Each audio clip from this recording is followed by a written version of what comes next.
हाथी के दांत मुंह के बाहर होते हैं, फिर वो अपना खाना चबाते कैसे हैं?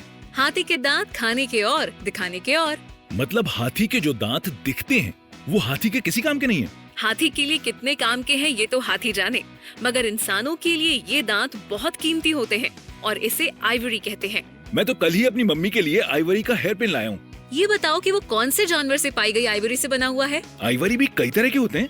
हाथी दांत या आइवरी यानी मैमल्स में पाए जाने वाले डेंटाइन, ये एक तरह का बोनी टिश्यू होता है और हाथियों के अलावा वेल्स, हिप्पो और कुछ और जानवरों में भी पाया जाता है। कोलंबिया, इक्वाडोर और पेरू में एक वेजिटेबल नट है जो आइवरी जैसा है, इसलिए इसे वेजिटेबल आइवरी कहते हैं। आइवरी या हाथी दांत बहुत रेयर और कीमती हैं, क्योंकि इन पर कार्विंग्स या महीन कलाकारी करना बड़ा आसान है। ये दिखने में और टेक्सचर में भी अच्छे हैं। हाथी दांत टिकाऊ और मजबूत होते हैं। इनका रंग चमकदार होता है, इसलिए इनकी काफी डिमांड थी। लोग इनके लिए जानवरों का अंधाधुंध शिकार भी करने लगे, इसलिए अब कई कंट्रीज में इन पर बैन लग गया है। आइवरी पर कलाकारी करने का सिलसिला कितना पुराना है? चाइना में 5000 BC में हाथी दांत से बनी हुई चीजें इस्तेमाल होती थी। और बाकी दुनिया में? एंशिएंट इजिप्ट में आइवरी कार्विंग्स की हिस्ट्री 5500 साल पुरानी है। दुनिया के कई हिस्सों में आइवरी से बनी हुई चीजें अलग अलग दौर में फैशन में रही। रोम में 300 BC से 100 BC के बीच, ब्रिटेन में 7th सेंचुरी से 9th सेंचुरी के बीच आइवरी पर काफी नक्काशी हुई और रेनेसांस के दौरान ये हैंडीक्राफ्ट अपने चरम पर था। हाथी दांत पर बारीक नक्काशी करना बड़ा आसान था और डिजाइन भी निखर कर नजर आता था, इसलिए सबसे बड़े डिजाइनर्स के हाथ में हाथी दांत ही दिया जाता था। सबसे अच्छे डिजाइन्स पहले हाथी दांत पर बनते थे और फिर उन्हें लकड़ी पर कॉपी करके सस्ते दामों में बेचा जाता था। यानी नक्काशी में सबसे ज्यादा माहिर लोग हाथी दांत पर ही काम करते थे। हाँ, उत्तर और मध्य भारत में इन कारीगरों को हाथी दांत वाले का नाम दिया गया। ये बड़े सम्मान की बात थी। मिडीवल इंडिया में आइवरी कार्विंग एक आर्ट फॉर्म बन गया। मतलब लकड़ी या संगमरमर पर अगर कोई महीन नक्काशी होती थी तो उसे आइवरी कार्विंग कहा जाता था। वेदों में आइवरी कार्विंग को उच्च श्रेणी की हस्तकला माना गया। रामायण और महाभारत में हाथी दांत से बनी तलवारों की मूठ और हाथी दांत के व्यापारियों का उल्लेख है। 7th सेंचुरी में प्रख्यात लेखक बाण भट्ट ने उल्लेख किया है कि उन दिनों हाथी दांत के आभूषण बनाए जाते थे। अगर कमोडिटी के तौर पर हम देखें तो हाथी दांत हमेशा से सिर्फ अमीर और रुतबेदार लोगों की पसंद रहा है। वाओ, मतलब हीरे, मोती और जवाहरातों की तरह। आइवरी सोने और चांदी की तरह कभी भी पावरफुल कमोडिटी तो नहीं बन पाया, मगर इसकी गिनती हमेशा कीमती चीजों में रही। वैसे एंशिएंट इंडिया की हिस्ट्री में आइवरी का उल्लेख और कहाँ-कहाँ मिलता है? सिंधु घाटी सभ्यता के शहर हड़प्पा और मोहनजोदाड़ो में भी हाथी दांत के कंघों, इयररिंग्स और ज्वेलरी बॉक्सेस के अवशेष मिले हैं। मौर्य वंश के समय में हाथी दांत के सिंहासनों और आभूषणों का जिक्र आता है। बीच के इतिहास में हाथी दांत की चीजें तो मिली, मगर उनके पीछे की कहानियाँ किसी को नहीं पता। तक्षशिला की खुदाई के दौरान हाथी दांत की चीजें मिली। मथुरा में हाथी दांत के कंगन और इयररिंग्स मिले।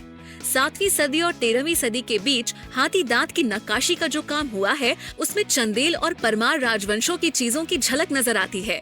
मतलब मेडिवल इंडिया में राजा और महाराजा हाथी दांत को काफी पसंद करते थे।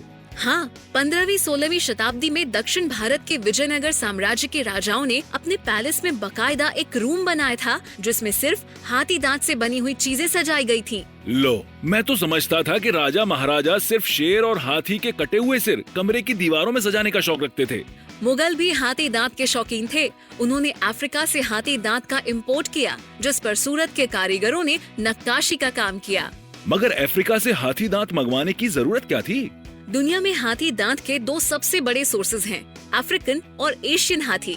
वही तो, इंडिया में भी तो इतने सारे हाथी थे ना।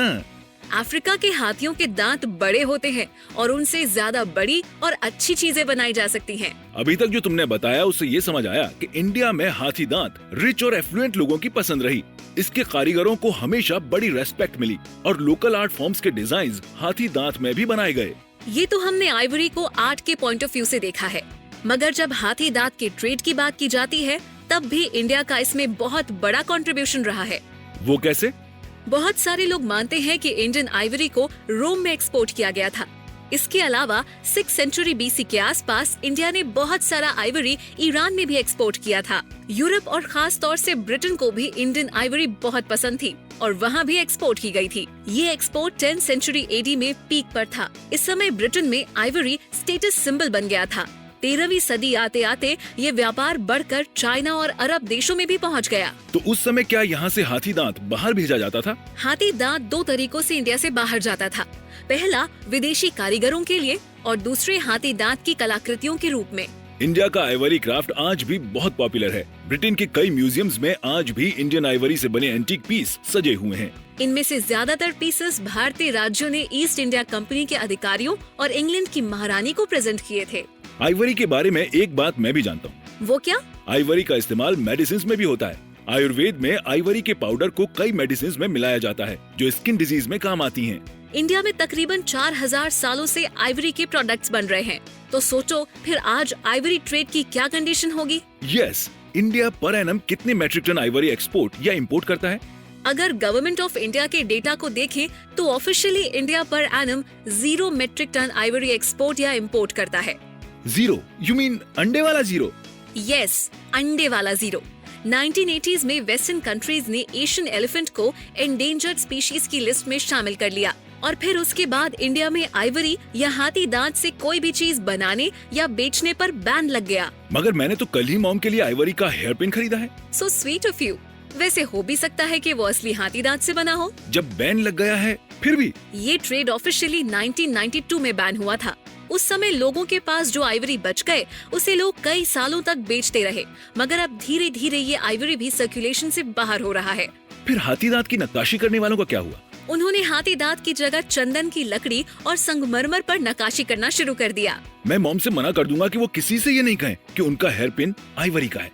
वो ये जरूर कह सकती हैं कि उनके हेयर पिन पर कार्विंग बिल्कुल आइवरी हेयर पिन जैसी है।